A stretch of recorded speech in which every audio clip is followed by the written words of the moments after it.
हुए घात प्रतिघातमय दैनंदिन बाह्य जीवन रे भी एपरी हब।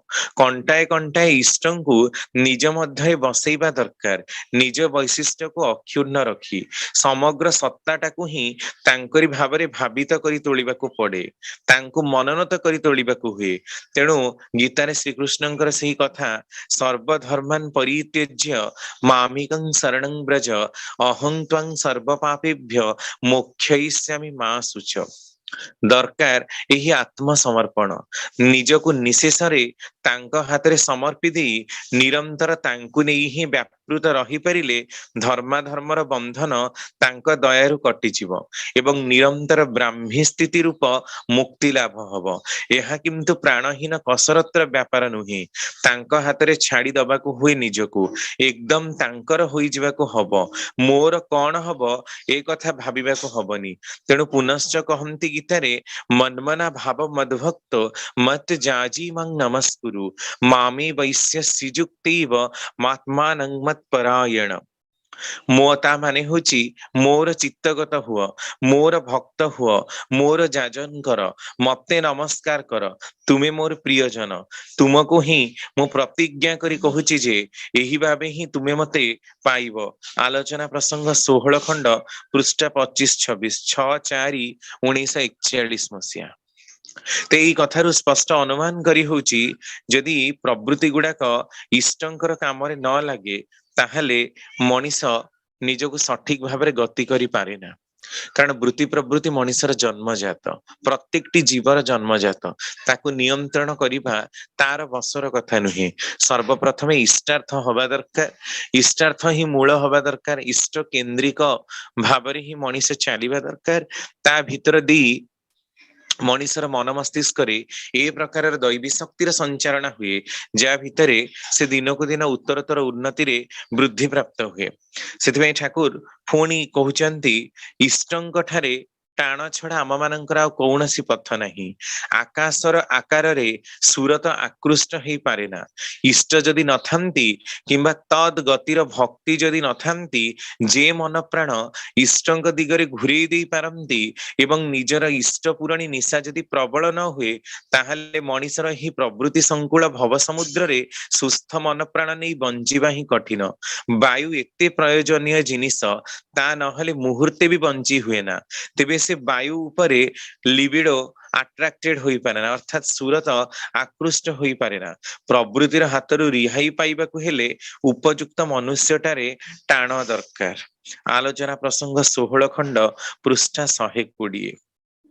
तेणु मनीषर एकदम भावरे ही निकास हो जाए जदि प्रवृत्तिर मार्ग से चलवाक चाहे, जहाँकि आम देखू प्रतिदिन केते अकाल मृत्यु होची, प्रतिदिन आमे शुणुचु देखुचु, न्यूज रे मध्य यूट्यूब रे देखुचु, पेपर रे पढ़ुचु, एते सबु परे मध्य कोन आम मानकर परिवर्तन होची।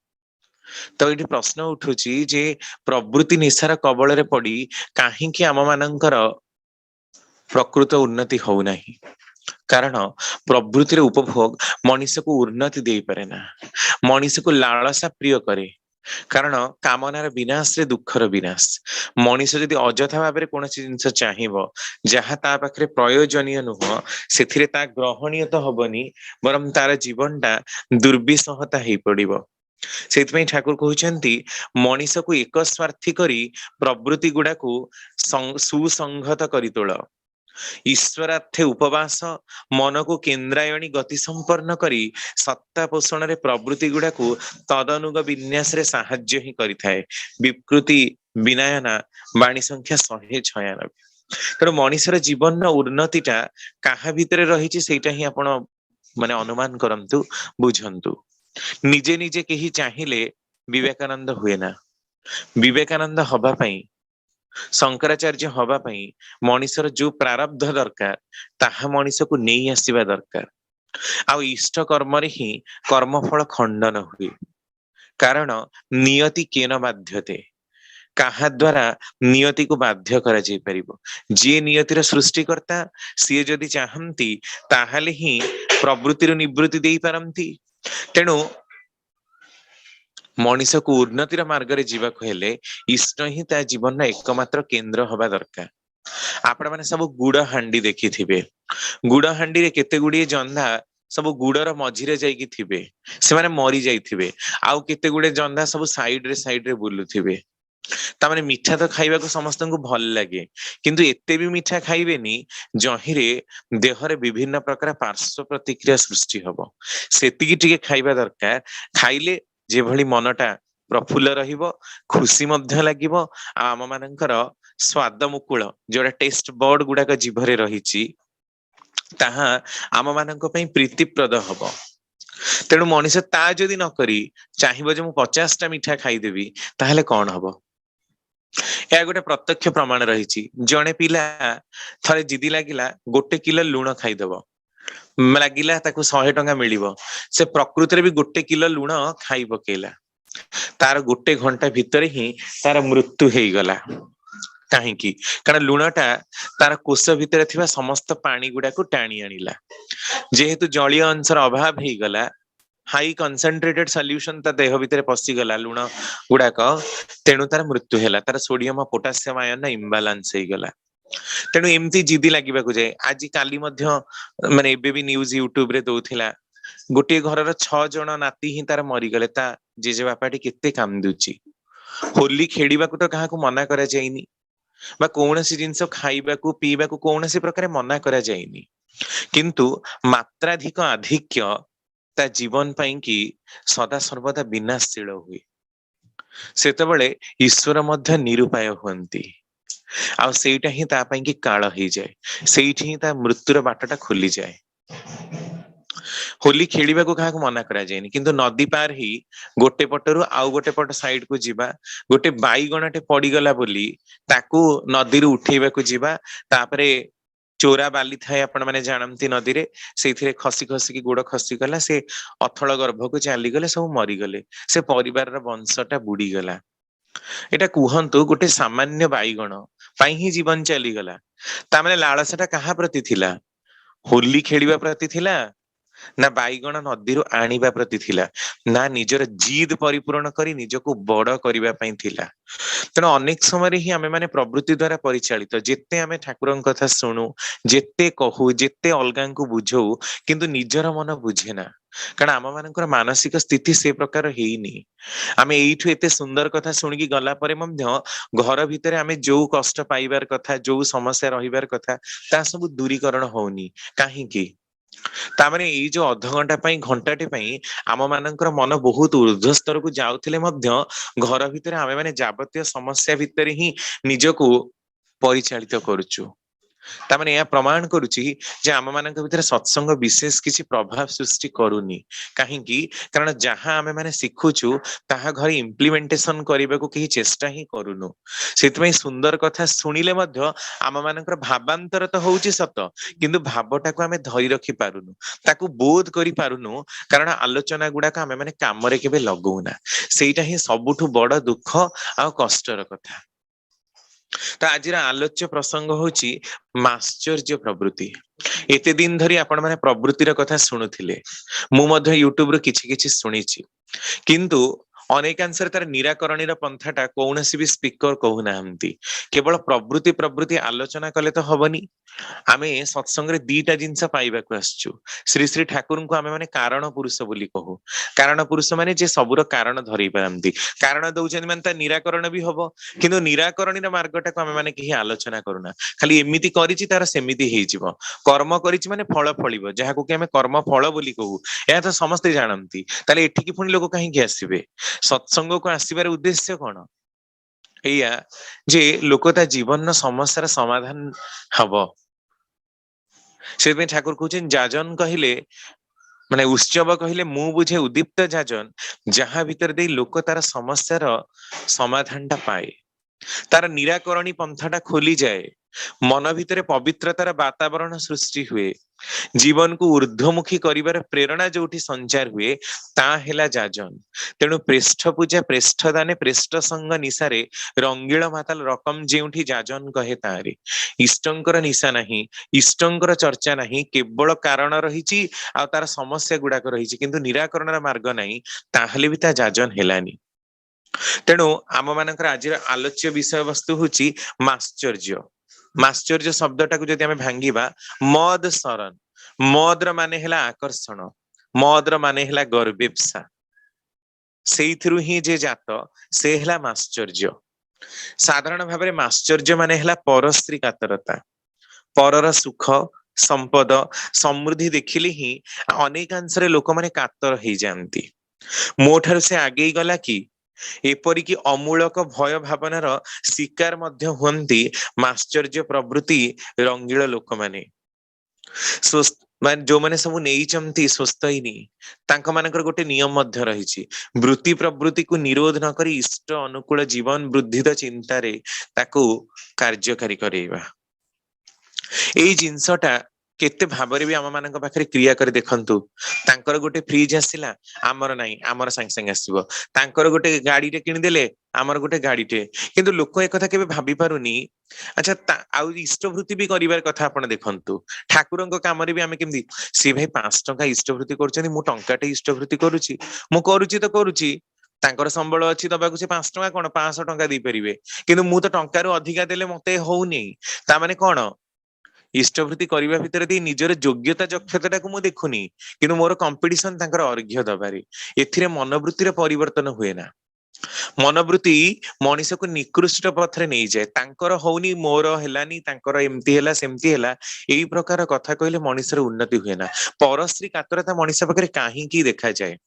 ଠାକୁରଙ୍କର ସତ୍ୟାନ୍ୱେଷଣ ଗୋଟେ ବାଣୀ ଦେଖନ୍ତୁ, ଏହା ଖୁବ ହିଁ ସତ୍ୟ କଥା ଯେ ମନରେ ଯେତେବେଳେ ଉପରର ଦୋଷ ଦେଖିବାର ପ୍ରବୃତ୍ତି ଆସିଛି, ତତ୍କ୍ଷଣାତ ଓଳେଇ ଚୁରି ସଫା କରିଦେଲେ ଯାଇ ନିସ୍ତାର, ନହେଲେ ସେଇ ପ୍ରବୃତ୍ତି ତୁମକୁ ହିଁ ଗ୍ରାସ କରି ପକେଇବ। ଏଇ ଯୋଉ ଦୋଷ ଦେଖିବାର ପ୍ରବୃତ୍ତି, ଏଇଟା ହିଁ ହଉଛି ପରଶ୍ରୀ କାତରତା। ଏଇଟା କଣ ପାଇଁ ହଉଛି? ଈର୍ଷା ପରାୟଣତା ଯୋଗୁ। ଏଇ ମାଶ୍ଚର୍ଯ୍ୟ ପ୍ରବୃତ୍ତି ଆମମାନଙ୍କ ଭିତରେ ରହିଛି ବୋଲି ହିଁ ଆମେ ଅଲଗାଙ୍କର ଦୋଷ ଦେଖୁଛୁ। ସେ ଏମିତି କଲେ ସେମିତି କଲେ, ତାଙ୍କ ବିଷୟରେ ପ୍ରାୟ 1000 କଥା ଆମେ ଗାଇଯିବୁ, କାରଣ ଏଇଟା ସମସ୍ତଙ୍କ ଭିତରେ ରହିଛି। ପରନିନ୍ଦା ପରଚର୍ଚ୍ଚା କରିବା, ଦୋଷ ଦର୍ଶନ କରିବା, ଏଇଟା ସବୁ ଏଇ ମାଶ୍ଚର୍ଯ୍ୟ ପ୍ରବୃତ୍ତିର ହିଁ ଗୋଟେ ଗୋଟେ ପରିପ୍ରକାଶ, ପରଶ୍ରୀ କାତରତାର ହିଁ ପରିପ୍ରକାଶ। କିନ୍ତୁ ଏମିତି ଆମେ କରୁ କାହିଁକି? କାହାର କଣ ଉନ୍ନତି ହଉନା, ସେଥିରେ ମୋର କଣ ଅଛି? ଆରେ ମୁଁ ଯାହା ମୁଁ ସେଇ ପ୍ରକାର କରିବି, ଏଇଟା କାହିଁ ଭାବି ପାରୁନି? ପ୍ରଥମେ ମୋର ଯୋଗ୍ୟତା ଦକ୍ଷତାଟାକୁ ବୃଦ୍ଧି କରାଇବା ଦରକାର। ବେଳେ ବେଳେ କମ୍ପିଟିସନ ଭଲ ପାଇଁ ତ ହୁଏ, ତାହା ଭଲ, ତାକୁ କହନ୍ତି ହେଲ୍ଦି କମ୍ପିଟିସନ। ଏଇ ଈର୍ଷା ପରାୟଣତାର ସେଇଟା ଗୋଟେ ଭାବ। କିନ୍ତୁ ଅନେକ ସମୟରେ କମ୍ପିଟିସନ ବା ଈର୍ଷା ପରାୟଣତାର ଭାବଟା ମଣିଷକୁ ଏ ପ୍ରକାର ତଳିତଳାନ୍ତ କରିଦିଏ ଯେ ସେ ହତ୍ୟା କରିବାକୁ ମଧ୍ୟ ପଛାଏ ନା, ମଣିଷକୁ ନିକୃଷ୍ଟ ମାର୍ଗରେ ନବାକୁ ମଧ୍ୟ ପଛାଏ ନା। କେତେରୁ କେତେ ନିକୃଷ୍ଟତମ କାର୍ଯ୍ୟ ବା ଗହୀର୍ତ କାର୍ଯ୍ୟ କରିବାକୁ ମଧ୍ୟ ତାର ସତ୍ତା ତାକୁ ଟିକେ ବି ଧିକ୍କାର କରେ ନା। ଏଇଟା ହିଁ ହଉଛି ଜୀବନର ଶେଷ ପରିଣତି। ଏଇ ପ୍ରକାର ଯୋଉମାନେ କରନ୍ତି, ସେମାନଙ୍କର ଜୀବନଟା ଏକଦମ ଭାବରେ ଧୂଳିସାତ ହେଇଯାଏ। କାରଣ ପାଇବାର ନିଶାଟା ସେମାନଙ୍କର ଏତେ ଦୂର ଛାଏ, ସେମାନେ ଏତେ ଦୂର କର୍ମ ପ୍ରବଣ ତ ହୁଅନ୍ତିନି, ବରଂ ଈର୍ଷା ପ୍ରବଣ ହୁଅନ୍ତି ନିଜର ଇଚ୍ଛାକୁ ପରିପୂର୍ଣ୍ଣ କରିବା ପାଇଁ କି। ଆଉ ଏହା କାହା ଦ୍ଵାରା ପରିଚାଳିତ ହଉଛି ନା ମନୋବୃତ୍ତି ଦ୍ଵାରା। ମନର ବୃତ୍ତି ଦ୍ଵାରା ହିଁ ଏଟା ନିୟନ୍ତ୍ରିତ ହଉଛି। ତେଣୁ ମନଟାକୁ ଯଦି ନିୟନ୍ତ୍ରଣ କରାଯାଇପାରେ, ତାହେଲେ ମଧ୍ୟ ପ୍ରବୃତ୍ତି ଉପରେ ନିୟନ୍ତ୍ରଣ ଆସିବ। ସେଥିପାଇଁ କଣ ଦିଆଯାଇଛି? ଏହାର ନିରାକରଣୀ ମାର୍ଗଟା ଏଇ ଯୋଉ ପରଶ୍ରୀ କାତରତା। ସମସ୍ତେ ଆମେ ଆଲୋଚନା କରୁଛୁ, ତାଙ୍କୁ ଦେଖି ଈର୍ଷା ଆସୁଛି। କେହି ହୁଏତ ଈର୍ଷା କରନ୍ତି, କିଏ ଦେଖିବାକୁ ସୁନ୍ଦର ହେଇଛି, ମୁଁ ଦେଖିବାକୁ ସୁନ୍ଦର ହେଇନି, ତେଣୁ ଦୁନିଆ ପ୍ରକାର ସୁନ୍ଦର ହବା ପାଇଁ କି ସେ ହଳଦୀ ଲଗାଅ, ବିଭିନ୍ନ ପ୍ରକାର ବେସନ ଲଗାଅ, କିଏ କେତେ ପ୍ଲାଷ୍ଟିକ ସର୍ଜରୀ, କସ୍ମେଟିକ ସର୍ଜରୀ, କେତେ ପ୍ରକାରର। ଭଗବାନ ଯାହା ଦେଇଛନ୍ତି ସେଥିରେ ମଣିଷ ସନ୍ତୁଷ୍ଟ ନୁହେଁ। ସେ ନିଜକୁ ଖାଲି ସୁନ୍ଦର ସଜେଇବାରେ ହିଁ ବ୍ୟସ୍ତ। ନିଜର ଟ୍ୟାଲେଣ୍ଟ ନଥାଉ ପଛେ, କିନ୍ତୁ ସେ ସୁନ୍ଦର ହେଇଗଲେ ତାକୁ ଲୋକ ଚାହିଁବେ। ସେମିତି ଧନ ହେଇଗଲେ ଲୋକ ଚାହିଁବେ, ଜ୍ଞାନ ହେଇଗଲେ ଚାହିଁବେ, ମାନ ହେଇଗଲେ ଚାହିଁବେ, ଯଶ ହେଇଗଲେ ଚାହିଁବେ। କିନ୍ତୁ ଏଇଟା ବି ଭାବିବା ଦରକାର, ଯିଏ ଏଇ ସବୁ ଗୁଡାକ ପ୍ରାପ୍ତ ହେଇଛି, ତାର ତା ପଛରେ କରଣୀୟଟା କଣ ରହିଛି? କିଛି ନ କରିକି କଣ ଆଜି ସେ ଏଇ ଷ୍ଟେଜରେ ପହଞ୍ଚିଛି? ଯିଏ ଆଜି ଯୋଉ ଷ୍ଟେଜରେ ଯେମିତି ବି ଅଛି, ଯେତେ କୋଟି କୋଟି ଲୋକଙ୍କର ପ୍ରଶଂସା ପାଉଛି, ଧନ ଜନ ମାନ ଯଶ ସବୁ ଅଜାଡି ହେଇଯାଇଛି, ସେଥିପାଇଁ ବି ତାର କେତେ କରିବାଟା ରହିଛି, ସେଟା କେମିତି ଆମେ ଦେଖିପାରୁନୁ? ଖାଲି ଅଲଗା ମାନଙ୍କ ସହ କମ୍ପାରିଜନ କରିଲେ କଣ ହବ? ଗୋଟେ ବିଏସସି ପଢିଥିବା ପିଲାଟେ ହୁଏତ 30 ରୁ 50 ହଜାର ଟଙ୍କାର ଚାକିରି ପାଉଛି, ଦରମା ପାଉଛି। କେହି କିନ୍ତୁ ଗୋଟେ ପ୍ରଫେସର ହେଇଛି, ସେ ହୁଏତ ଲକ୍ଷେ 3 ଲକ୍ଷ ଟଙ୍କାର ଦରମା ପାଉଛି 50-60 ବର୍ଷ ବେଳକୁ। ତ 30-35 ବର୍ଷର ପିଲାଟା ଯଦି 60 ବର୍ଷର ଲୋକ ସହିତ କମ୍ପେୟାର କରେ ଯେ ମୁଁ 40,000 ଟଙ୍କା ଦରମା ପାଉଛି, ସେ 3 ଲକ୍ଷ ଟଙ୍କା ପାଉଛନ୍ତି, କିନ୍ତୁ ଏଟା ତ ଦେଖିପାରିଲାନି ସେ ପିଲାଟା ଯେ ତାଙ୍କୁ ବି 30 ବର୍ଷର ସମୟ ଲାଗିଛି 3 ଲକ୍ଷ ଟଙ୍କା ଦରମା ପାଇବାକୁ। ତ ସିଏ ଯେତିକି ଜିନିଷ ତାଙ୍କ ଜୀବନ କାଳରେ କରିପାରିଛନ୍ତି ସେଟା ମୁଁ କରିପାରିବିନି, କାରଣ ମୋର ଏବେ କ୍ୟାରିୟର ଟା ଆରମ୍ଭ ହଉଛି। ମୁଁ 60 ବର୍ଷର ଲୋକ ସାଙ୍ଗରେ କେମିତି କମ୍ପାରେବୁଲ ହେଇଯିବି? ସେମିତି ଆତ୍ମିକ ଉନ୍ନତିର ସ୍ତର ମଧ୍ୟ ଗୋଟେ ରହିଛି। ପ୍ରଥମ ଶ୍ରେଣୀ ପିଲାଟା କେବେ 10ମ ଶ୍ରେଣୀ ପିଲା ସାଙ୍ଗରେ କମ୍ପାରେବୁଲ ହବନି। ଯେତେ ବୁଝେଇଲେ ଯେତେ କହିଲେ ବି ମୁଣ୍ଡଟା ତ ପ୍ରଥମ ଶ୍ରେଣୀର ନା, 10ମ ଶ୍ରେଣୀର ପିଲା ସାଙ୍ଗରେ ସେ କେମିତି ତୁଳନୀୟ ହବ? କିଏ କାହା ସାଙ୍ଗରେ କେମିତି କମ୍ପାରେବୁଲ ହବ? କିନ୍ତୁ ଆମ ମାନଙ୍କର ଘରେ ବି ଦେଖନ୍ତୁ ସେଇ ପ୍ରକାରରେ, ତାଙ୍କ ପିଲା ପଢିଲା ତୁ କାହିଁ ପଢିଲୁନି, ତାକୁ କଣ ଖାଇବାକୁ ଦିଆଯାଉଛି ତତେ କଣ ଖାଇବାକୁ ଦିଆଯାଉନି। କିନ୍ତୁ ଏଇଟା କେବେ ବି ଚେଷ୍ଟା କରୁନାହାନ୍ତି କୌଣସି ଲୋକ ବୁଝିବାକୁ। ଆମେ ନିଜ କ୍ଷେତ୍ରରେ ବି ପକେଇବା, ଅଲଗା ମାନଙ୍କ କ୍ଷେତ୍ରରେ ବି ପକେଇବା, ଯେ ଆମେ ଯାହା ଅଛୁ ସେଇଠୁ ଆମର ଆତ୍ମିକ ଉନ୍ନତି ହେଇଛି କି ନା। ଅଲଗା ମାନଙ୍କ ସହ ତୁଳନା କରି କମ୍ପେୟାର କରି ନିଜକୁ ସେଇ ଭାବଭଙ୍ଗୀରେ ପକେଇ ରଖିଲେ ମଣିଷର ଆତ୍ମିକ ଉନ୍ନତି ହୁଏ ନା, ସେଥିରେ ଅବନତି ହୁଏ। କାରଣ ମଣିଷ ସବୁବେଳେ କମ୍ପେୟାର କରିବା ଶିଖେ, କାମ କରିବା ଶିଖେ ନା। ଯିଏ ଯାହା ଅଛି ତାର ଗୋଟେ ସ୍ତର ରହିଛି, ସେ ଯଦି ନିରନ୍ତର ପ୍ରଚେଷ୍ଟା କରେ ତାହେଲେ ଦିନକୁ ଦିନ ସେ ଗୋଟେ ଗୋଟେ ଷ୍ଟେପ ଅତିକ୍ରମ କରିକି ଯିବ। ଆଉ ଏକଥା ତ ନୁହଁ ଯେ ପ୍ରଥମ ଶ୍ରେଣୀ ପିଲାଟା ଏକାବେଳେ 10ମ ପଳେଇବ ଆଉ 10ମ ପିଲାଟା ଏକାବେଳେ MA ପଳେଇବ, ସେମିତି ତ ହବନି। କାରଣ ସ୍ତର ଦେଇକି ତାକୁ ଯିବାକୁ ପଡିବ, ଗୋଟେ ଗୋଟେ ଷ୍ଟେପ, ଗୋଟେ ଗୋଟେ ବର୍ଷ, ପୁଣି ପରୀକ୍ଷାରେ ପାସ୍ କଲେ ହିଁ ଯିବ। ଆମ ମାନଙ୍କର ଆତ୍ମିକ ଉନ୍ନତିର ସ୍ତର ଗୁଡାକ ମଧ୍ୟ ଠିକ ସେଇ ପ୍ରକାର। ଗୋଟେ ଗୋଟେ ଜନ୍ମରେ ଆମେ ମାନେ ଗୋଟେ ଗୋଟେ ଆତ୍ମିକ ଉନ୍ନତିର ସ୍ତର ପାସ୍ କରୁଛେ, ବେଳେ ବେଳେ ପାସ୍ କରି ବି ପାରୁନେ। କାରଣ ପ୍ରବୃତ୍ତି ମଖା ହେଇଗଲେ, ପ୍ରବୃତ୍ତିର ରଙ୍ଗରେ ରଙ୍ଗୀନ ହେଇଗଲେ ଆମ ମାନଙ୍କର ଆତ୍ମିକ ଅବନତି ହଉଛି। ଯେମିତି ପ୍ରତିଲୋମ ବିବାହର କର୍ମଫଳଟା 32 ପିଢି ଯାଏଁ ଭୋଗ କରିବାକୁ ପଡୁଛି, ପାଖାପାଖି 3000 ବର୍ଷ। ଦାରିଦ୍ର୍ୟ ବ୍ୟାଧି 7 ପିଢି ଯାଏଁ ଭୋଗ କରିବାକୁ ପଡୁଛି, ପାଖାପାଖି 300 ବର୍ଷର ସମୟ, 300-400 ବର୍ଷର ସମୟ ତାକୁ ଭୋଗ କରିବାକୁ ପଡୁଛି। ରାତାରାତି କେହି ଉନ୍ନତ ହେଇଯାଇ ନାହାନ୍ତି। ଉନ୍ନତି ଯିଏ କରିଛି ବା ଅବନତି ବି କରିଛି, ତାରି ପଛରେ ତାର କର୍ମ ହିଁ ଦାୟୀ ରହିଛି, ତାର ବୁଦ୍ଧିବୃତ୍ତି ଦାୟୀ ରହିଛି। ଏତେ ସହଜରେ ତାର ଉନ୍ନତିଟା ହେଇଯାଇନି। ତେଣୁ ତୁଳନାତ୍ମକ ବିବରଣୀ ଦବା ପ୍ରଥମେ ବନ୍ଦ କରିବା ଦରକାର। ନିଜ ଜୀବନକୁ ଅଲଗା କାହା ସହିତ କମ୍ପେୟାର କରିବାର କିଛି କଥା ହିଁ ନାହିଁ। କାରଣ ଅନେକ ଲୋକ ଈର୍ଷା ପ୍ରବଣ, ଦେଖ ମୁଁ 12 ଘଣ୍ଟା ଖଟିକି ବି ଏତିକି ପାଉନି, ସେ କିନ୍ତୁ 2 ଘଣ୍ଟାରେ ଏତିକି ପାଇଲା। ତ ଏଇ କଥା ତା ମୁଣ୍ଡଟାକୁ ଆମେ ଆଉ ଦେଖି ପାରିଲୁନି, ଯେ 2 ଘଣ୍ଟାରେ 12 ଘଣ୍ଟାର କାମ କରିଦେଇ ପାରୁଛି, ତା ମୁଣ୍ଡଟା ବି କଣ ସେଟା ବି ଦେଖ ନା। ସେ କୋଉ ପରିବାରରେ ଜନ୍ମ ହେଇଛି ସେଟାକୁ ବି ଦେଖ। ଆଉ ଖାଲି ମୋର 12 ଘଣ୍ଟାଟା ତାର 2 ଘଣ୍ଟା ସାଙ୍ଗରେ କମ୍ପାରେବଲ କରିଦେଲେ କେମିତି ହବ? এইটা ହିଁ ମଣିଷର ଅବନତିର ପ୍ରମୁଖ କାରଣ ହୁଏ। ମାଶ୍ଚର୍ଯ୍ୟ ପ୍ରବୃତ୍ତିଟା ମଣିଷ ଭିତରେ ଏଇ କାମଟା ହିଁ କରେଇ ଦିଏ, ତାକୁ ଜମା ଶାନ୍ତିରେ ରଖେଇ ଦିଏ ନା, ଖାଲି ଅଲଗା ମାନଙ୍କୁ ଦେଖି ସେ କଷ୍ଟ ପାଏ। ସେଥିପାଇଁ ଠାକୁର କହୁଛନ୍ତି ପ୍ରକୃତରେ ମଣିଷର ନିଜର କିଛି କଷ୍ଟ ନାହିଁ, କଷ୍ଟ ଅଛି ଅଲଗା ମାନଙ୍କୁ ଦେଖି, ଅଲଗା ମାନଙ୍କୁ ସମାଲୋଚନା କରି। ଠାକୁର କହୁଛନ୍ତି ମୁଁ ଯେତେବେଳେ ମାନେ ପଢିବାକୁ ଯାଇଥାଏ ଡାକ୍ତରୀ ବା ସ୍କୁଲ, ଡାକ୍ତରୀ ପଢିବା ପୂର୍ବରୁ ଯେତେବେଳେ ପଢୁଥିଲି, ମାନେ ସବୁ ଯାଇଥାଏ, ମାନେ ଜଷ୍ଟ ଇଣ୍ଟରମିଡିଏଟ ପାସ୍ କରିଥାନ୍ତି, 10ମ ତ ପରୀକ୍ଷା ଦେଇ ପାରିଲେନି, ତାପରେ ପୁଣି ବହୁତ କଷ୍ଟରେ ତାଙ୍କୁ ପରୀକ୍ଷା ଦେଇକି ପାସ୍ କରାହେଲା। ହେଲେ ପାସ୍ କରିକି ଯେତେବେଳେ କଲିକତା ସହରରେ 5 ଟଙ୍କାରେ ମାତ୍ର 1905 ମସିହାରେ ପଢିବାକୁ ଯାଇଥାନ୍ତି, ସେତେବେଳେ ମତେ ରହିବାକୁ ବି କୋଉଠି ନାହିଁ, କାରଣ 5 ଟଙ୍କାରେ କଲିକତା ସହରରେ ଚଳିବା ହୁଏ ନା। କିଛି ଦିନ ତାଙ୍କର ଗୋଟେ ସମ୍ପର୍କୀୟ ଥିଲା, ସେ 10 ଆଉ 5 ଟଙ୍କା ଦଉଥିଲା, 10 ଟଙ୍କାରେ ସେ ଚଳି ଯାଉଥିଲେ, କିନ୍ତୁ କିଛି ଦିନ ପରେ ସିଏ ବି ବନ୍ଦ କରିଦେଲା। ତା ଉପରେ ଲୋନ ଥିଲା, ସେ ଦେଲାନି। ତେଣୁ ଠାକୁର ଯାଇକି ରହିଲେ କୋଉଠି ନା କୋଇଲା ଗୋଦାମରେ। କୋଇଲା ଗୋଦାମର ଗୋଟେ ଘରେ, ସେଠି ପେପର ପାରିକି ତା ଉପରେ ଶୋଇଲେ। କାରଣ ମାନେ ନଥାଏ, ପିନ୍ଧିବା ପାଇଁ ବି ତାଙ୍କର ସାର୍ଟ ନଥାଏ, ମଳିଆ ପିନ୍ଧନ୍ତି। ମାଷ୍ଟର ମହାଶୟ କହନ୍ତି ଅନୁକୂଳ ତୁ କାହିଁକି ମଳିଆ ପିନ୍ଧିକି ଆସିଛୁ? ନା ଏଇ ପ୍ରକାର ଅସୁବିଧା। ତାପରେ ବି ଠାକୁର ସଫା କରିକି ପିନ୍ଧନ୍ତି, ଏତେ କଷ୍ଟରେ ପଢିଛନ୍ତି। ତ ସେଇ ସମୟରେ ଯେତେବେଳେ ସେ ଶୋଉଥିଲେ ସେଠି, କହିଲେ ମୁଁ ଯେତେବେଳେ ଯାଏ ସେ କୋଇଲା ଗୋଦାମ ପାଖରେ ଥିବା ଲୋକମାନଙ୍କ ସହ ମିଶେ, ମତେ ଭାରି କଷ୍ଟ ହୁଏ, ଯେ ମାନେ ଏଠି କେମିତି ଚଳୁଛନ୍ତି, ଖାଇବାକୁ ପାଉନାହାନ୍ତି, ପିନ୍ଧିବାକୁ ପାଉନାହାନ୍ତି, ଏତେ କଷ୍ଟରେ କେମିତି ଚଳୁଛନ୍ତି। ତାପରେ ମୁଁ ଗଲି ଦେଖିଲି ଗୋଟେ ପିଲାଟେ ଆଶା ବାଡି ଧରିକି ଚାଲୁଛି, ତାର 2ଟି ଯାକ ଆଣ୍ଠୁ କଟି ଯାଇଛି। ତାକୁ ଦେଖିକି ମୁଁ ପଚାରିଲି ତୁମକୁ ଏତେ ଲୋକ ଏତେ କଥା କୁହନ୍ତି, ତମକୁ କଣ କଷ୍ଟ ହଉନି? ତୁମର 2ଟି ଯାକ ଆଣ୍ଠୁ ତଳକୁ କଟି ଯାଇଛି।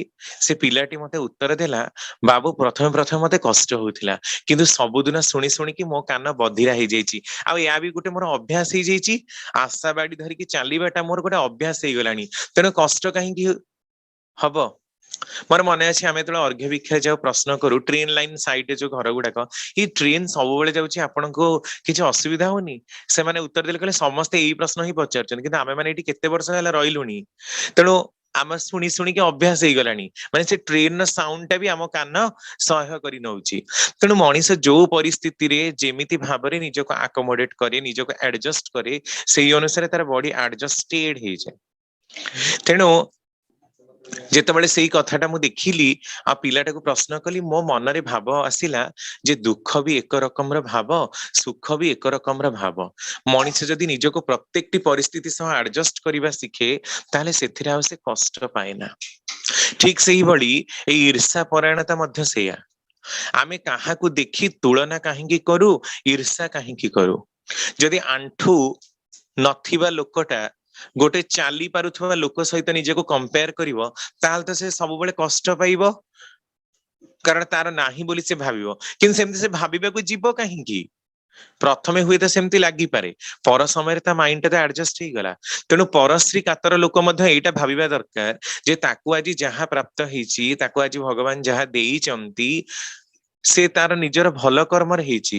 ଅନେକ ସମୟରେ ଏମିତି ବି ଲୋକଙ୍କୁ ଦେଖାଯାଏ, ଯଦି ଗୋଟେ 3-4 ମହଲା ବିଲ୍ଡିଂ ଦେଖିବେ, ସେମାନେ କହନ୍ତି ହଁ ମୋ ଶଳାରେ କେତେ କଣ, ସିଏ ବା ଆମ ସାଙ୍ଗରେ ପଢୁଥିଲା, ତାର କଣ ଥିଲା, ସେ ବା ଭିକାରୀ ଘର ଥିଲା, ଏମିତି କରିକି ସେ କଣ 2 ନମ୍ବରୀ କାମ କରିକି ବଡ ହେଇଛି ଆମେ ଜାଣିନୁ, ସେ କେତେ ଭଲ ଲୋକ।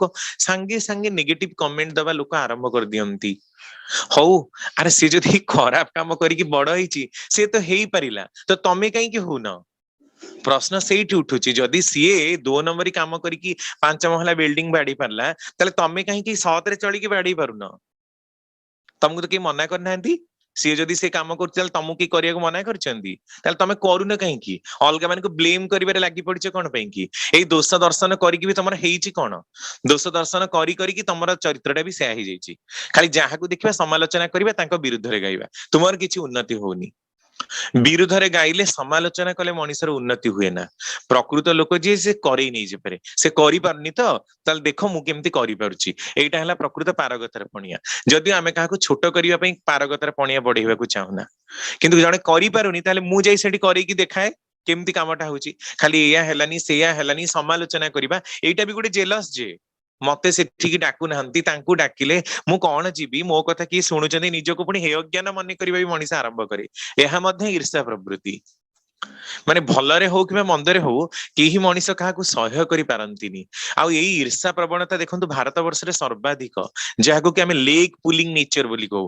ଯଦିଓ ପ୍ରତ୍ୟେକଟି ଦେଶ ଭିତରେ ରହିଛି, ପୃଥିବୀରେ ସବୁଠି ରହିଛି, କିନ୍ତୁ ପର୍ଟିକୁଲାରଲି ଏସିଆନ କଣ୍ଟ୍ରିରେ, ଏସିଆ ମହାଦେଶରେ ଥିବା ଦେଶ ମାନଙ୍କ ଭିତରେ ସର୍ବାଧିକ।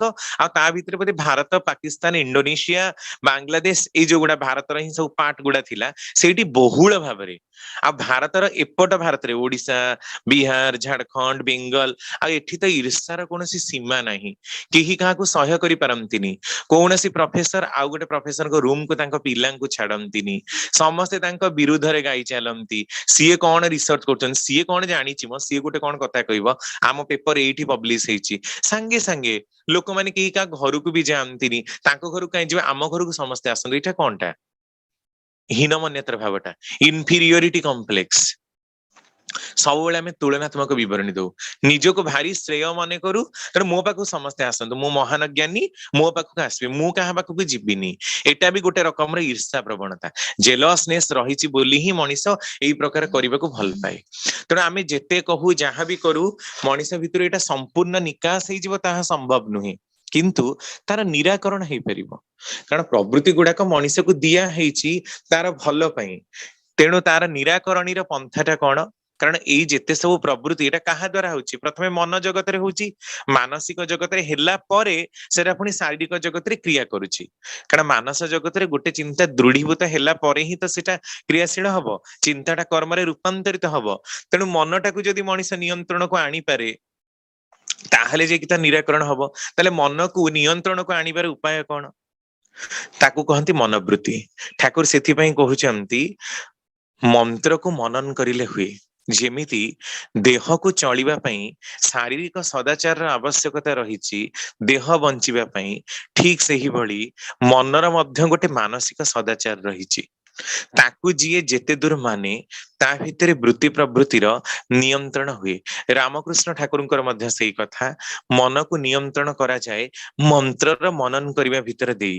ତେଣୁ କୁହାଯାଏ ମନଂ ତ୍ରାୟତେ ଅନେନ ଇତି ମନ୍ତ୍ର, ଶବ୍ଦ କଳ୍ପଦ୍ରୁମ। ମନ୍ତ୍ର ମାନେ ବି ସେପରି ଯାହା ମନନ କରିଲେ ତ୍ରାଣ ହୁଏ। କାହାର ତ୍ରାଣ ହୁଏ? ଅନ୍ତସ୍ଥ ସମସ୍ୟାର। ମନ୍ତ୍ର ମାନେ ହିଁ ହଉଛି ମନ ନିୟନ୍ତ୍ରଣୀ କୌଶଳ। ମନକୁ ନିୟନ୍ତ୍ରଣ କରୁଥିବା ମନ୍ତ୍ର ଯା ତା ଶବ୍ଦ ସଂଯୋଜନା ନୁହେଁ। ଯେଉଁ ଶବ୍ଦ ସଂଯୋଜନାରେ ମନକୁ ପ୍ରକୃତରେ ପ୍ରଭାବିତ କରି ନିୟନ୍ତ୍ରିତ କରିପାରିବାର ସାମର୍ଥ୍ୟ ଥାଏ, ତା ହିଁ ମନ୍ତ୍ର ପଦବାଚ୍ୟ। ମନ୍ତ୍ର ମାନେ ହିଁ ହଉଛି ଜୀବନୀୟ ତାତ୍ପର୍ଯ୍ୟର ସମୀଚୀନ ଏଇ କୌଶଳ, ଯାହା ଜୀବନ ସ୍ରୋତକୁ ବ୍ୟତିକ୍ରମ ଦୁଷ୍ଟ ନ କରି କ୍ରମ ପୁଷ୍ଟିରେ ଶିଷ୍ଟ ଭାବେ ସନ୍ଦୀପ୍ତ କରି ଚଳେ। ପ୍ରାଣ ସ୍ପନ୍ଦନକୁ ତା ବିକୃତ କରେ ନା, ବରଂ ଶିଷ୍ଟ କରି ତୋଳେ ବିହିତ ପୁଷ୍ଟି ସମ୍ବିଧାନରେ। ତପୋବିଧାୟନ ଦ୍ୱିତୀୟ ଖଣ୍ଡ ବାଣୀ ସଂଖ୍ୟା 23। ପୁଣି କହୁଛନ୍ତି ନାମ ମାନେ ହିଁ ମନ୍ତ୍ର, ଯେଉଁଥିରେ ମନ ବିନାୟିତ ହୋଇ ସାର୍ଥକ ବିନ୍ୟାସ ନେଇ ସମୃଦ୍ଧି ଲାଭ କରି ତୋଳେ। ତପବିଧାନ ଦ୍ୱିତୀୟ ଖଣ୍ଡ ବାଣୀ ସଂଖ୍ୟା 15।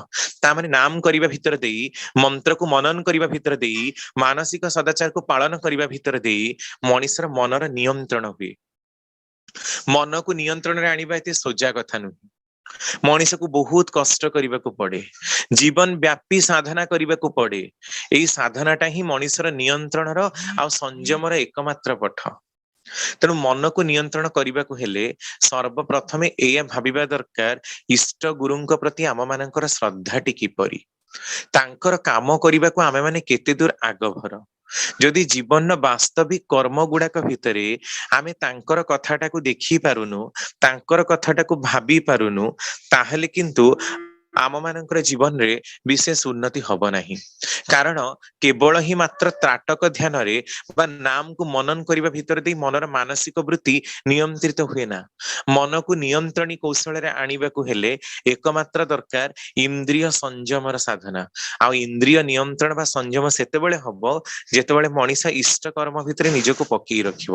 ଏଇ ଇଷ୍ଟ କର୍ମଟି କଣ, ଆଉ ଏଥିରେ କିଭଳି ଭାବରେ ନିୟନ୍ତ୍ରିତ ହୁଏ? ଥରେ ମୋର ମନେ ଅଛି, ଆମର ଓଡିଶାରୁ ବସନ୍ତ ଦାସ ସେ ଚାଲିଗଲେଣି। ଠାକୁରଙ୍କ ସମୟରେ ସେ ନାମର ସାଧକ ଥିଲେ। ଠାକୁରଙ୍କୁ ଯାଇକି ଥରେ ସେ ପ୍ରଶ୍ନ କଲେ, କହିଲେ ଠାକୁର ଏଇ ସବୁ ଯୋଉ ବଙ୍ଗଳା ରୀତିକ ମାନେ ଅଛନ୍ତି, ସେମାନେ ଏମିତି କରୁଛନ୍ତି, ମନମାନି କରୁଛନ୍ତି ଏମିତି। ଠାକୁର ଟିକେ କ୍ରୋଧିତ ହେଇଗଲେ, ଆଉ କହିଲେ ଦାଦା ଆପନିର ଆପନାର ଚରଖେ ତେଲ ଦିଏ ନା, ଆପଣ ଆପଣଙ୍କର ଚରଖାରେ ତେଲ ଦିଅନ୍ତୁ। କିଏ କଣ କରୁଛନ୍ତି ସେ କଥା ଗୁଡାକ ନାଲିଶ କାହିଁକି କରୁଛନ୍ତି? ନିଜର ଦୁର୍ଭାଗ୍ୟକୁ କଣ ନିଜେ ଆଣିବାକୁ ଚାହାନ୍ତି? ପରନିନ୍ଦା ପରଚର୍ଚ୍ଚା କରିବା ମାନେ ହିଁ, ଦୋଷ ଦର୍ଶନ କରିବା ମାନେ ହିଁ, ଈର୍ଷା ପ୍ରବଣ ହବା ମାନେ ହିଁ ହଉଛି ନିଜର ଦୁର୍ଭାଗ୍ୟକୁ ନିଜେ କୁଢେଇ ଆଣିବା। କାହିଁକି? କାରଣ ଈର୍ଷା କଲେ ହିଁ ଆମେ ମାନେ ପୁରା ଜଳିବୁ, କିଏ କଣ କରିଛନ୍ତି ତା ପରିପୂରଣ କରିବାକୁ ଚେଷ୍ଟା କରିବୁ, ଆଉ ଦୋଷ ଦର୍ଶନ ମଧ୍ୟ କରିବୁ। ସେଥିରେ କଣ ହବ ନା, ଆମର ମସ୍ତିଷ୍କରେ ଯୋଉ ରହିଛି ସୁଷମନା କାଣ୍ଡ ବା ସ୍ପାଇନାଲ ନର୍ଭ, ସେ ସ୍ପାଇନାଲ ନର୍ଭ କଣ କରେ ନା, ବ୍ରେନ ର ଯୋଉ ସେରେବ୍ରୋ ସ୍ପାଇନାଲ ଫ୍ଲୁଇଡ ପ୍ରବାହିତ ହଉଛି, ସେଥିରେ ତାକୁ ଜମାଟ କରି ରଖେ। ଆମ ମାନଙ୍କ ବ୍ରେନ ର ସବୁ ଡିଫରେଣ୍ଟ ଲୋବ ରହିଛି, ସେଥିରେ ଚିନ୍ତା କରିବା ପାଇଁ ମଧ୍ୟ ଗୋଟେ ଲୋବ ରହିଛି, ଯେ କି ବିଭିନ୍ନ ପ୍ରକାର ଚିନ୍ତାକୁ ଟ୍ରାନ୍ସଫର କରେ। ସ୍ନାୟୁ ସଂସ୍ଥାନ ଗୁଡାକ, ନ୍ୟୁରନ ଗୁଡାକ ରହିଛନ୍ତି, ସେମାନେ ମଧ୍ୟ ଟ୍ରାନ୍ସଫର କରନ୍ତି। ତେଣୁ ମଣିଷ ଯାହାଟା ଦେଖେ ତାର ସେଇଟା ଜଲ୍ଦି ମନେ ରୁହେ, ଶୁଣିବା ଅପେକ୍ଷା ଦେଖିଲେ ସେଇଟା ଜଲ୍ଦି ମନେ ରୁହେ। ତେଣୁ ଯେତେବେଳେ ବାରମ୍ବାର କି ତାର ଆଖି ସାମ୍ନାରେ ସେ ଗୋଟେ ଦୋଷଟା ଦେଖୁଛି, ଦୋଷକୁ ସମାଲୋଚନା କରୁଛି, ଜଳି ପୋଡିକି ପୁରା ରାଗି ଯାଉଛି, ସେ ସହ୍ୟ କରିପାରୁନି କାହାର ଗୋଟେ କଣ ଆସିଲା, କାହାର ଗୋଟେ କଣ ଉନ୍ନତି ହେଲା, ଜମା ସହ୍ୟ କରିପାରୁନି, ତା ମାନେ ହଉଛି ତା ମନ ମସ୍ତିଷ୍କରେ ସେଇ ଦୋଷଟା କେତେବେଳେ ଗୁଞ୍ଜା ହେଇଯାଇଛି ସେ ଜାଣିପାରିନି। ସେଥିପାଇଁ ଠାକୁର କହୁଛନ୍ତି ଏହା ଖୁବ ହିଁ ସତ୍ୟ କଥା, ଯେ ମନରେ ଯେତେବେଳେ ଅପରର ଦୋଷ ଦେଖିବାର ପ୍ରବୃତ୍ତି ଆସିଛି, ୱାର୍ଡ ଟାକୁ ବୁଝନ୍ତୁ, ପ୍ରବୃତ୍ତି ଆସିଛି, ତା ମାନେ ଦୋଷ ଦେଖିବାଟା ଗୋଟେ ପ୍ରବୃତ୍ତି ହେଇସାରିଛି। ପ୍ରବୃତ୍ତି ଆଜିର କାଲିର ନୁହେଁ, ଆଜି ମୁଁ ଦୋଷ ଦେଖୁନି କି ଆଜି ଗୋଟେ ମୁହୂର୍ତ୍ତ ପାଇଁ ଦେଖୁନି, ଏଟା ଜନ୍ମ ଜନ୍ମାନ୍ତର ଧରି ହେଇ ସାରିଛି ଅଲରେଡି ପ୍ରବୃତ୍ତି। ଏଟା ମଣିଷ ମୁଣ୍ଡ ଭିତରେ ରହିଛି, ଆଉ ଏଇଟା ଈର୍ଷା ପ୍ରବୃତ୍ତିର ହିଁ ପରିଚାୟକ। तेणु एटा मुंड भितर ऑलरेडी अछि तापरे पुणी एबे जदी देखि देखि आहुरी प्रोमिनेंट कर दिए ताले सेथिरे मनुष्यर उन्नति होबनी। आपण हम सत्संग जगत रे भी देखंतु जोठी जानतु समस्त खाली समस्तक विषय रे समालोचना करिबार व्यस्त केही काहाकू सहिबा बहिबार व्यस्त काहे कि नुहंती कारण एक रे तो टेंडेंसी भारत वर्षर टेंडेंसी रक्तगत जन्मजात जीनगत टेंडेंसी तापरे ठाकुरन को नेई कि भी हमें किछि मानुनु कारण आम मैंने करने चाहूनु ना आम मनन भी करूनु ना आम से प्रकार उदार भाव मन भितर परिपोषण करुछु अलगा मानू सहृदयतार ग्रहण करिपरिबो। तेणु सब बेले गोटे कॉम्पिटिटिव मनोवृत्ति कंपटीशन किंतु हेल्दी कंपटीशन नुहे कंपटीशन गुड़ाक निकृष्ट दिगरे धाउची। तेणु ईर्षा को आमे केमिति कंट्रोल करबा आमे पूरा जमा ही सहय करि पारना। बेंगल ओडिशा झारखंड एगुड़ाक तो बहुत बहुत कस्मिन काले केही काहू सहय करि पारंतिनी सबु बेले ही निजको बड़ बोली प्रमाणित करने को चाहती ईर्षा बଳରେ एटा एते परिमाणर निजको निंदनीय करि तोलिछि निजर चरित्र को निकृष्टि करि तोलिछि जे ताहा कहि समाप्ति मध्य करा जे परिबो नाही। आम मानकर बहुल भाव में क्षति घटी देछि। तेणु दोष दर्शन करने भितर दी कौन हुए ना ब्रेन से लोभ गुड़ाक दोष गुड़ाक परमानेंट रुहे आ पर समय यह दारिद्र व्याधिर कारण हुए। आपण देखंतु ए ईर्षा प्रवृत्ति दोगु आमे दोष देखिलु देखंतु ईर्षा प्रवृत्ति कोठी के हमको नहीं गला दोष देखिलु बेले बेले काहाको हत्या करने को भी पछौ नांती नेता मंत्री माने सब कौन करूचंदी निजे बड़ हवा पई केते केते लोकन को हत्या माने केते केते लोकन मुंड ऊपर चढ़ी कि से माने आज बड़ होइचंती समस्त कथा नुहे केते लोक सेमती भी होउचंती हुए तो अहं को आघात लागि पारे किंतु यह निराट सत्य कथा। मनीष सब बेले निजको प्रतिष्ठा करबा पई अलगा मानकु तळी तळांत करबा को भल पाए ठाकुर किंतु कोन कहउचंदी अन्य को जेते करिवु बड़ निजे ही बड़ हबु रे तुही बड़ हबार गोटिए मार्ग गोटिए छडा दुईटी नाही।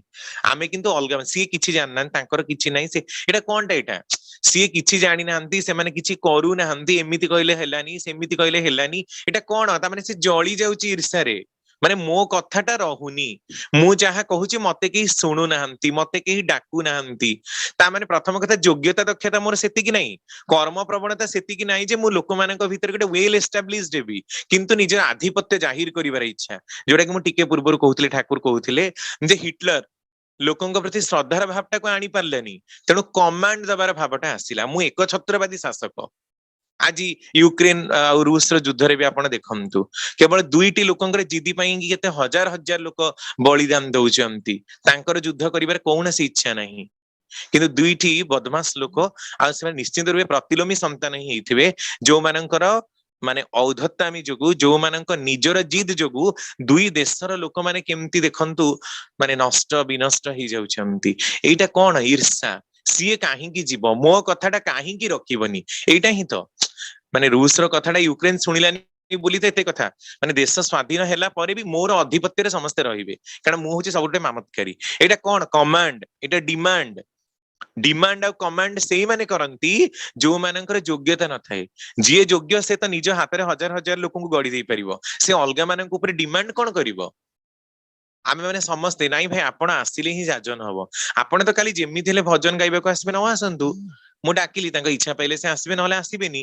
तांको जोगु तो सत्संग होनी कारण सत्संगर मुख्य होचंदी श्री श्री ठाकुर कोनसी भाई की कोनसी मान हुंती जदि से न आछंती अलगा कहा द्वारा भी काम चलीबी कारण मते सत्संग करिवार अछि सेई लोकटा र डिमांड को फुलफिल करिवार नाही ए सब काहींकी मन भितर कोट ना कोट गोटा अभिमान भावटा द्वेषर भावटा ईर्षा परायणतार भावटा रहुची ता माने या जे आमे माने केही काहा को सही बही पारुनु अलगा मानक निकृष्ट करी नीच करी बड़ हबार जो न्यून मानसिकता आम मान भीतर प्रबलतर होती एटा ईर्षा प्रकृतिर ही गोटे ज्वलंत उदाहरण।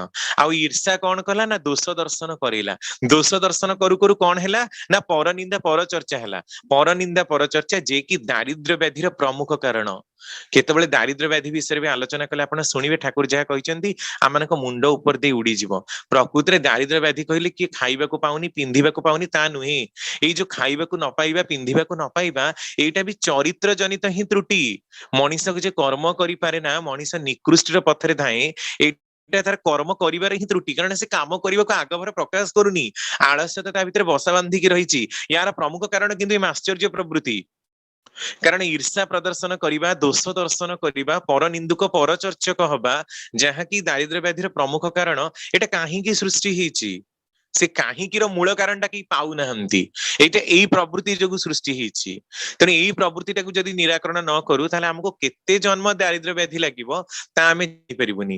ଠାକୁର ପୁଣି ଦାରିଦ୍ର୍ୟ ବ୍ୟାଧିର ଲକ୍ଷଣରେ କହୁଛନ୍ତି ଆପଣ ଦେଖୁଥିବେ ଅନେକ ସବୁ ନାଳ ନର୍ଦ୍ଦମା ଉପରେ ବି ପୁଅ ଝିଅ ମାନେ ରାତିରେ ବସି ଫୋନରେ କଥା ହୁଅନ୍ତି ତାଙ୍କୁ ସେ ନାଳର ଗନ୍ଧଟା ଗନ୍ଧ ଭଳି ଲାଗେ ନା। ଠାକୁର କହୁଛନ୍ତି ଯୋଉମାନେ ଦାରିଦ୍ର୍ୟ ବ୍ୟାଧିଗ୍ରସ୍ତ ଯୋଉମାନଙ୍କର ସ୍ନାୟୁ ଦାରିଦ୍ର୍ୟ ବ୍ୟାଧିଗ୍ରସ୍ତ ସେମାନେ ନାଳ ନର୍ଦ୍ଦମାର ମାନେ ନିକୃଷ୍ଟ ଗନ୍ଧକୁ ବି ବାରି ପାରନ୍ତିନି। ମାନେ ତାଙ୍କର ସେନ୍ସେସନ ବି ବ୍ରେନ ରୁ ଚାଲିଯାଏ। ଖରାପ ଜିନିଷ କଣ ସେଟା ବି ବାରି ପାରନ୍ତିନି କାରଣ ଦୋଷ ଦର୍ଶନ କରି କରି ମୁଣ୍ଡ ଭିତରେ ଖାଲି ଦୋଷ ହିଁ ଜମା ହେଇଛି। ସେମାନେ ଭଲକୁ ଜମା ଆପଣେଇ ପାରିନାହାନ୍ତି ଭଲର କଥାଟାକୁ ପ୍ରକୃତିରେ ଗ୍ରହଣ କରି ପାରିନାହାନ୍ତି। ଏଇଟା ସେମାନଙ୍କର ମୁଖ୍ୟ ବିଫଳତାର କାରଣ। ତେଣୁ ଏଇ ଯୋଉ ପରନିନ୍ଦା ପରଚର୍ଚ୍ଚା କରିବା ଦୋଷ ଦର୍ଶନ କରିବା ଈର୍ଷା ପରାୟଣ ହବା ପରଶ୍ରୀ କାତର ହବା ଏହା କେତେ ନିକୃଷ୍ଟ ବୃତ୍ତି। ବିକୃତି ବିନାନା ବହିରେ ଠାକୁର କ୍ଲିୟର କଟ କହିଛନ୍ତି ଏଇ ପରଶ୍ରୀ କାତରତାଟା ହିଁ ଅଭିମାନଟାକୁ ମଧ୍ୟ ବଢେଇ ଦଉଛି। ଆଉ ଅଭିମାନ ଆତ୍ମଶ୍ଳାଘ ଆତ୍ମମ ଭରିଟାକୁ ବଢେଇ ଦଉଛି। ଅଭିମାନର ପୁଣି କେତେ କ୍ରିୟା କେତେ ମାନେ ଏଠି କହିଲେ ଲୋକ ଡରିଯିବେ ଯେତିକି କଥା ଠାକୁର ବିକୃତି ବିନାନା ବହିରେ କହିଛନ୍ତି ଯୋଉ ମୁଁ ଅମାନି ଅମାନି ବୋଲି ଆମେ ଉଚ୍ଚାରଣ କରୁଛୁ ତାର ଫଳଟା କେହି ବୁଝି ହିଁ ପାରୁନାହାନ୍ତି। ସେ ସ୍ୱତ ଅନୁଜ୍ଞାଟା କଣ ଯଦି ପ୍ରକୃତରେ ଆମେ ବୁଝିପାରନ୍ତୁ ସେଇଟା ହିଁ ମନ୍ତ୍ର ଭଳି ଆମ ପାଖରେ କାର୍ଯ୍ୟ କରୁଛି। ଏଇ ନାମ ଆମ ପାଖରେ ଯେତିକି କାମ କରୁନି ସେ ସ୍ୱତ ଅନୁଜ୍ଞା ଯଦି ଆମେ ଡେଲି ପଢୁ ତାହେଲେ ବି ଆମ ବୃତ୍ତି ପ୍ରବୃତ୍ତି ନିୟନ୍ତ୍ରିତ ହେଇଯିବ। ୟୁ କ୍ୟାନ ୱିନ୍ ଭଳିଆ ଆମେ ମାନେ ବି ଦିନେ ଆମର ବୃତ୍ତି ପ୍ରବୃତ୍ତି ଉପରେ ୱିନ୍ ହେଇଯିବୁ ଯାଜନ ଜୈତ୍ର ହେଇଯିବୁ। ସେଇଟା କଣ ଆମେ ବୁଝିପାରିନୁ। ସେ ସ୍ୱତ ଅନୁଜ୍ଞା ଯଦି ପ୍ରକୃତରେ ଆମେ ମାନେ ବୁଝିପାରନ୍ତୁ ତାହେଲେ ଆମ ମାନଙ୍କର ଜୀବନ ପ୍ରକୃତରେ ଧନ୍ୟ ହେଇଯାଆନ୍ତା। ତେଣୁ ଏଇ ଯୋଉ ବୃତ୍ତି ପ୍ରବୃତ୍ତିଟା ଆମ ମାନଙ୍କର ଦିଆଯାଇଛି ଆମକୁ କେତେ ଖରାପର ମାର୍ଗରେ ଏଇଟା ନଉଛି ଆମେ ଜାଣିପାରୁନୁ। ଆଉ ସବୁ ପ୍ରବୃତ୍ତି ଆମ ମାନଙ୍କର ଖରାପର ଦିଗରେ ନଉଛି ଆମକୁ ଭଲର ଦିଗରେ ଜମା ଗତି କରଉନି। କାରଣ ଆମେ ତାର ୟୁଟିଲାଇଜେସନ ନ କରିକି ମିସ ୟୁଟିଲାଇଜେସନ କରିବାରେ ବ୍ୟସ୍ତ ରହିଛୁ। କାରଣ ଆମେ ଜାଣିନୁ ପ୍ରକୃତ କଥା ଆମ ମାନଙ୍କର ଜ୍ଞାନର ଅଭାବ ଯେ କେମିତି ତାକୁ ୟୁଟିଲାଇଜ କରାଯାଏ କେମିତି ସେଇଟା ଆମ ମାନଙ୍କର ମଙ୍ଗଳର ପଥରେ ବିନିଯୋଗ ହବ ସେଇ ଦିଗରେ ଆମ ମାନଙ୍କର ଚେଷ୍ଟା ନାହିଁ। ଆମର ଚେଷ୍ଟା ନିଜର ଆତ୍ମ ବଢିମା ଆଉ ବାହା ବାହା ନବା ପାଇଁ। ସେଇଥିପାଇଁ ଆମେ ବୃତ୍ତି ପ୍ରବୃତ୍ତିର ନିୟନ୍ତ୍ରଣଟା କଣ ବୁଝିପାରୁନୁ। ତେଣୁ ଏଇ ଯୋଉ ପରଶ୍ରୀ କାତରତା ବା ଈର୍ଷା ପରାୟଣ ଯୋଉ ମାଶ୍ଚର୍ଯ୍ୟର କଥା ଆମେ କହୁଥିଲେ ମାଶ୍ଚର୍ଯ୍ୟ ପରଶ୍ରୀ କାତରତା ମାନେ ପରର ଶୋଭା ଦେଖି ପରର ଐଶ୍ୱର୍ଯ୍ୟ ଶ୍ରୀ ଶବ୍ଦର ଅର୍ଥ ଶୋଭା ଐଶ୍ୱର୍ଯ୍ୟ ସେବା ଲକ୍ଷ୍ମୀ ପ୍ରକୃତି ପରର ଶୋଭା ଦେଖି ପରର ଉନ୍ନତି ଦେଖି ଯୋଉମାନେ କାତରତା ହୁଅନ୍ତି କାତରତା ପ୍ରଦର୍ଶନ କରନ୍ତି ସେମାନେ ହଉଛନ୍ତି ପରଶ୍ରୀ କାତର। ତ ୟାର ମୁଖ୍ୟ କାରଣରେ ଦାୟୀ ହଉଛି ଆମ ମାନଙ୍କର ଈର୍ଷା ପରାୟଣତାର ଭାବ କେବଳ ଜଳି ଯାଉ କିଏ ଉନ୍ନତି କଲେ ଆମେ ସହ୍ୟ କରିପାରୁନା ଗୋଡ ଟଣାର ପ୍ରବୃତ୍ତି ଆମ ମାନଙ୍କର ଏତେ। ତ ଏଇଟା କାହିଁକି ହେଇଛି ଏଥିପାଇଁ କି ଦେଖନ୍ତୁ ଠାକୁର ପ୍ରଥମେ ସତ୍ୟାନ୍ୱେଷଣରେ ବାଣୀ ଦେଲେ ସର୍ବପ୍ରଥମେ ଆମ ମାନଙ୍କୁ ଦୁର୍ବଳତାର ବିରୁଦ୍ଧରେ ଯୁଦ୍ଧ କରିବାକୁ ପଡିବ। ଏଇ ଦୁର୍ବଳତା ଗୁଡାକ କଣ ଏଇ ବୃତ୍ତି ପ୍ରବୃତ୍ତି ଗୁଡାକ ହିଁ ଆମ ମାନଙ୍କର ଦୁର୍ବଳତା। ୟା ଯୋଗୁ ହିଁ ଆମେ ମାନେ ପରିଚାଳିତ ହଉଛୁ। ତେଣୁ ସର୍ବପ୍ରଥମେ ଆମ ମାନଙ୍କୁ ଦୁର୍ବଳତାର ବିରୁଦ୍ଧରେ ଯୁଦ୍ଧ କରିବାକୁ ହବ। ତଡ ଯେତେ ଶୀଘ୍ର ପାର ରକ୍ତ ଶୋଷଣକାରୀ ଅବସାଦ ଉତ୍ପାଦନକାରୀ ଏଇ ଭାମ୍ପେୟାରକୁ। ତ ଆମକୁ କଣ କରିବାକୁ ପଡିବ ଫାର୍ଷ୍ଟ ପଏଣ୍ଟ ଆମ ମାନଙ୍କୁ ଥାଲକୁଡି ପତ୍ରର ଏଇଟା କମିବ କେମିତି ଆପଣ ଏଇଟା ପରୀକ୍ଷା କରି ଦେଖନ୍ତୁ। ଏଗୁଡାକ ବହୁ ପରୀକ୍ଷିତ ଆଉ ଏକ୍ସପେରିମେଣ୍ଟେଡ ଥିଓରିଟିକାଲି ଶୁଣିବାର କଥା ନୁହେଁ। ଥାଲକୁଡି ପତ୍ର ରୋଜ ସେବନ କରିବାକୁ ପଡିବ। ଗଜାମୁଗ ବୁଟ ଖାଇ ଆମ ମାନଙ୍କୁ ଏକକ ଭ୍ରମଣ କରିବାକୁ ପଡିବ ମାନେ ଏକ୍ସରସାଇଜ ଚାଲିବାକୁ ପଡିବ ବୁଲିବାକୁ ପଡିବ ଯହିଁରେ ଦେହରୁ ଝାଳ ବାହାରିଲା ଭଳି କାମ ହବ। ଆଉ ସଦା ସର୍ବଦା ମନଟାକୁ ଉଚ୍ଚତର କାମରେ ବିନିଯୋଗ କରିବାକୁ ପଡିବ ଯହିଁରେ ଇଷ୍ଟ ପ୍ରସନ୍ନ ହୁଅନ୍ତି। କାରଣ ସୁସ୍ଥଇନର ଏଇଟା ମଧ୍ୟ ଗୋଟେ ନିୟମ ଯେ ମୁଣ୍ଡରେ ଯେତେବେଳେ ସଚିନ୍ତା ଆସୁଛି ତାକୁ ତৎକ୍ଷଣାତ କାମରେ ମାନେ ଯୋଉ ପରିଚାଳନା କର କାମରେ ତାକୁ ବିନିଯୋଗ କର ନହେଲେ ସେ ଚିନ୍ତା ଆସିବାଟା ହିଁ ବନ୍ଦ ହେଇଯିବ। ତେଣୁ ଏଇ ଯୋଉ ପ୍ରତିନିତ୍ୟ ଆମକୁ ଦୁର୍ବଳତାର ବିରୁଦ୍ଧରେ ଯୁଦ୍ଧ କରିବାକୁ ଦିଆଯାଇଛି ଏଇ ଦୁର୍ବଳତାଟା କଣ ଆହୁରି ବି କେମିତି ଆସୁଛି ଜାଣନ୍ତି ସବୁଠୁ ବଡ କଥା ଆମର ଖାଦ୍ୟପେୟ ଯୋଗୁ ଦୁର୍ବଳତା ଯାଉନି। 4 ଦିନର ପଖାଳ ଭାତ ଆମେ ଖାଇବୁ ସେ ଭାତ ଗୁଣ୍ଡ ହେଇ ହେଇକି ପୁରା ତା ଛିନ୍ନ ବିଚ୍ଛିନ୍ନ ହେଇଯାଇଥିବ। ସେଥିରେ କଣ ହବ ପଖାଳ ଖାଇଲେ ଭଲ ନିଦ ଆସେ ଆପଣ ମାନେ ଜାଣନ୍ତି କାହିଁକି ନିଦ ଆସେ କାରଣ ସେଥିରେ ଆଲକୋହଲ ପଚା ଭାତ ପଚା ଫଳ ରସ ଏଥିରେ ସବୁ ବିୟର ବା ୱାଇନ ତିଆରି ହୁଏ।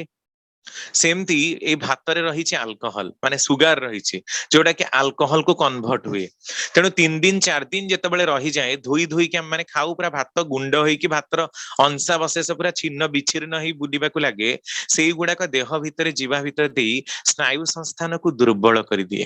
तेणु आम मानकर तो ओडिया मानकर पखाल पखाल माने चाई पखाल खाइबा कथा जोटा कि सज पखाल नुहे कि 3 दिन 4 दिन पखाल गाँ मानकर देखिए लोक मैंने तेणु आम मानकर प्रथम दोष दुर्बलता हूँ पखाल भात को खाइबा कोटा ना बासी पखाल।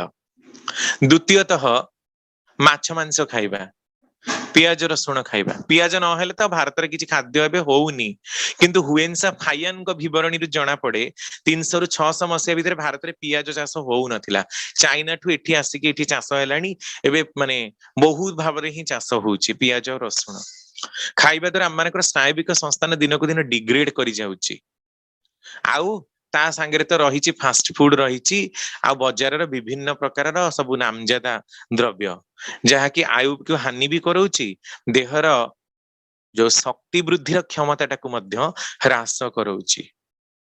तेणु ही आमे माने दुर्बल शारीरिक भाव में दुर्बल तेणु ही मानसिक दुर्बल आ मानसिक भाव में दुर्बल तेणु आध्यात्मिक जगत आमर पूरा नील आध्यात्मिक जगत आमर किसी करबा होउनी नाम ध्यान करने को 5 मिनिट आमे बसी पारुनु भल कथा सुनिबा पई घंटाटे आम मानक ब्रेन रिसीव करूनी किंतु एना परनिंदा पर चर्चा घंटाटे कोन 10 घंटा बसिक आलोचना करिवु फिल्म रो कथा कुह 15 घंटा आलोचना करिवु खराब कथा कहले आम मानक मुंड को ब्रेन शॉर्ट शॉर्ट माने एटा वैज्ञानिक माने परीक्षा करके भी देखिचंती जे साधारण भाव में मनीषर मुंडटा खराब कथा ग्रहण करबा पई भारी टेंडेंशियल किंतु भल कथा सुनी पारे ना सत्संगर परिसर कहीं 1.5 घंटा भीतर पुणी अध घंटा जाजन करुछंती कारण लोक शुणी पारना तेणु भजन कीर्तन प्राबल्य रही भल कथा को ग्रहण करवाटा मनीष पक्षे आज संभव होनी आपण पृथ्वीर को कोण को जानतु कोठी देश जाति गढ़िबार कथा केबे सुनिचंती आलोचना ना जोठी जिबे को नेतांक विरुद्ध रे किए काहाकू मार देलानी को फिल्म रो कोन हेची खाली एया किंतु जीवन वर्धन रो कथा तो कोठी आलोचना होनी सत्संग रे घंटे किंबा 1.5 घंटा को छाड़ी देला परे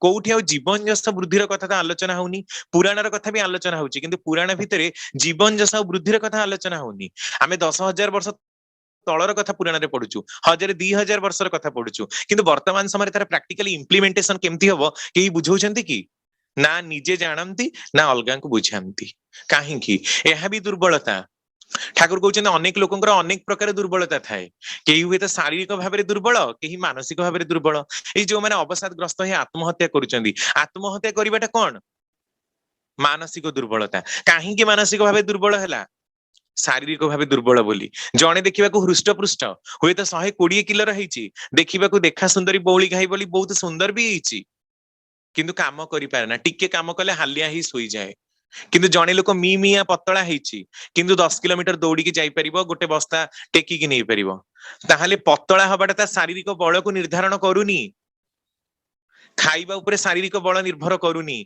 मानसिक स्थिति उपरे निर्भर करुची तो मानस जगतटा रही कोठी मनटा तो रही शरीर भितर ना तेणु शारीरिक दुर्बलता जदि आमे अतिक्रम न करिबा खाद्यपेयटा ठीक न करिबा सत्संगर आश्रय न नबा नामटा को मनन करिबा नहीं ताहले सेथिरे दुर्बलता केमिति कटिबो सेइतपई ठाकुर कहिले प्रथम वाणी आउ कोठी किछि वाणी देई नाहंती सत्यान्वेषण प्रथम वाणी रे ही कहिले जे आम माननकु दुर्बलतार विरुद्ध युद्ध करिया पड़िबो तेबे जे जणा जिबे तुमर धर्म राज्य रे प्रवेश करिवार अधिकार जन्मिछि सत्यान्वेषण केते बाणी 412टा बाणी कहीं से ससीम असीमटा आग आनिकी लेखा गलानी कारण प्रथम कथाटा जे आमको वृत्ति प्रवृत्तिर विरुद्ध रे रीतिमत युद्ध करने को पड़िबो रीतिमत युद्ध कले ही जाइए आमे ता उपरे विजय प्राप्त लाभ करिवु तेणु ही स्वत अनुज्ञा दिया जाइछि सेटा को पाठ करी करी सेही प्रकार कथा जदि भाबु जदि आमे चिंता करू ताहाले जाइए आमे माने काम करि परिबु नहले हेई परिबो नाही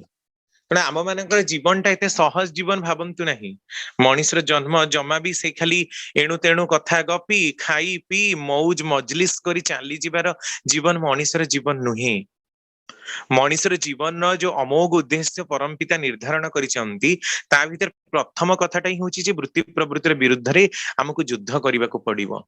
विरुद्ध रे युद्ध करिवार माने कोन असत निरोधी पराक्रम को जागृत करबाको पड़िबो ताहेले जे ई वृत्ति प्रवृत्ति गुडा हमर नियंत्रण रे आसीबो। सेति पई हमकु सर्वप्रथम ही शारीरिक सदाचारटा को मानिबाको पड़िबो।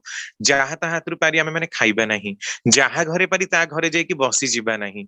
बसिबा पूर्वरु एटा विचार करिबा दरकार को जगह रे बसुची से कहा सेज उपरे बसिबा नाही, चेयर मागिकी बसिबा, हठात कि कहा भितर को प्रवेश करिबा नाही, का घर भितर को प्रवेश करिबानी। प्रवेश करिबा पूर्वरु से घरर मंगल चिंता करी प्रवेश करिबा।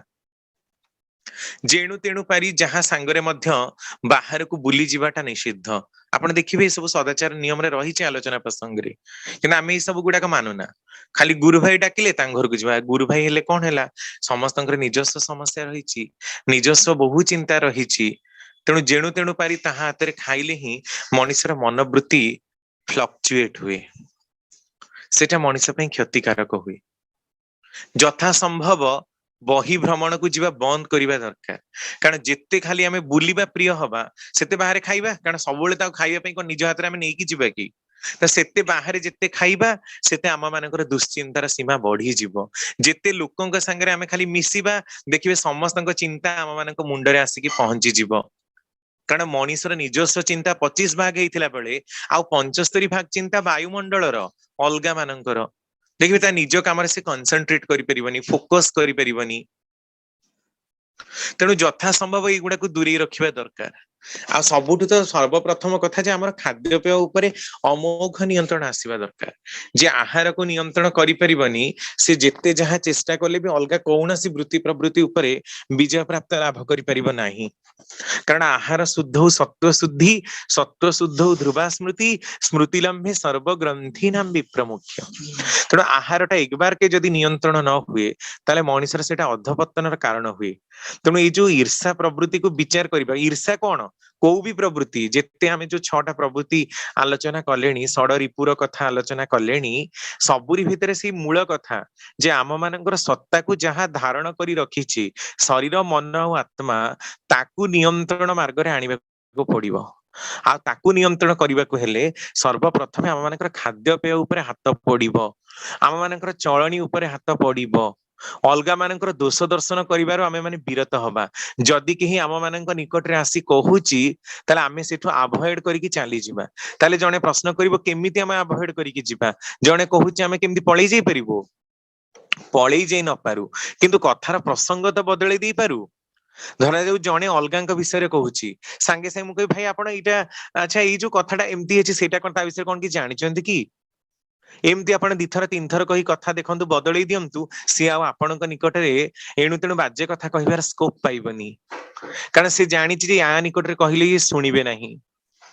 जेतेबेले जाहार कथा भी समालोचना करिबा को जानती सेतेबेले बंद करिबा दरकार।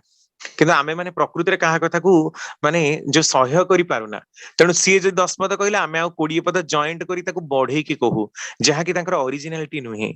तो ई निंदा करिबा भितर दे आमे ही छोट ही जाऊ। तेणु यही सब सुंदर अभ्यास गुडा को निज भितर पक्की रखिबा दरकार। आ सबुठु बड़ कथा हला मानसिक सदाचार। मानसिक भाबरे जो माने सदाचारी परायण हुअंती, ईर्षा द्वेष दृष्टि अलगा कहा नारे निंदा चर्चा करिबा, एई सबरु जो माने दूरे रुहंती से मानकर मानसिक सदाचार आसे। मानस जगत रे जदि इष्टं को प्रतिष्ठा करिवार कथा, इष्टं को भाबरे भावादर्श होई तांको मार्ग रे चालिबार कथाटाकू जय युक्तता करी रखंती, सदा सर्वदा से मानकर मन प्रफुल्लित रुहे। कारण वृत्ति प्रवृत्ति रे मनुष्य जेते ही दास ही चले सेते ही तार जीवन न्यून मार्ग रे गति करे, जीवन में उत्कृष्टिर मार्गटा आसी पारे ना। तेणु मनटा को पवित्र रखिबा को हेले सर्वप्रथमे मनुष्य को विचार करिबा दरकार जे को मार्ग रे से जीवा को चाहूची। शारीरिक मानसिक और आध्यात्मिक सदाचारटा अंगांगी भाव रे जड़ित। केही कहार विपरीत धर्मी नुहंती, केही कहार विरोधाचरण करंती नाही, शरीर को नेकी ही मनटा रहिची।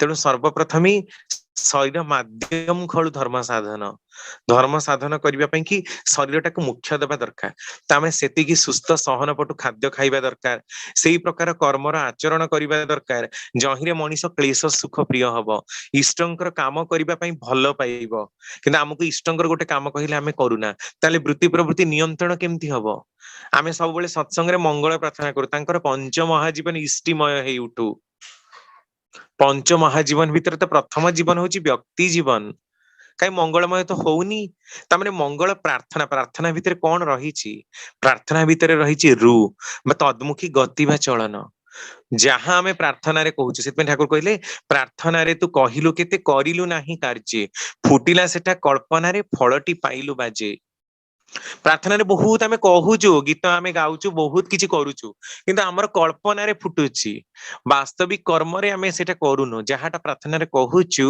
ताकू करिबा पई कोनोसी स्टेप हम माने नउनु तेणु प्रार्थना हम मानकर चरित्र रे फलवर्ती होउनी मंगल प्रार्थना कले भी मंगल होउनी हुए तो किछिटा चिंताधारा हम मानक पाखक आसी पारे किंतु काम न करे चिंता भी कोन करि परिबो काम न कले कोन फल ताहा दबो तेणु सबुठु सर्वप्रथम एटा भी आमे माने देखिबा दरकार नियंत्रण मार्गटा भी हम माने केमिति आपणेबा केवल आलोचना कले ही हुए ना सेतमे ठाकुर कहले सर्व समस्यार समाधान जानी था इष्ट प्रतिष्ठान ए इष्ट प्रतिष्ठा आग निज भितर आमे करू इष्टं को निज मन मंदिर विषय बसाऊ निजर खाद्य पेय आ वृत्ति प्रवृत्ति भितर देई इष्टं को ही दर्शन करिवार मनोवृत्ति जेबे आसीबो तांको आमे भल पाइबा पई जेतेबेले टिके चेष्टा करिबु तांकर कथा मानि चलिबा पई कि जेतेबेले दृढ़ अग्रसर हबु निज भितरे सेही दृढ़तार क्षमताटाकू जागृत करिबा पई बारंबार की प्रचेष्टाशील हबु सेरा ठाकुर कहिले सेही अम्लान चेष्टा ही तुमको मुक्ति आडे नै जीवो माने करी की विफल मनरथ हेले किछि जाय आस नाही किंतु न करी की माने हाथ काढी दबा न करी की हाथ टेकी दबा एटा ही तो दुर्बलतार लक्षण तर आमे माने को मो द्वारा कोन एगुडा हबो मु कोन पारिबी सबले एई प्रकार कथा ही कहू एटा किंतु मनीष को ध्वंसर पथरे नै जाय कर तो आग तेणी की हबो कि न हबो से तो पर कथा तेणु करिबा उपरे फोकस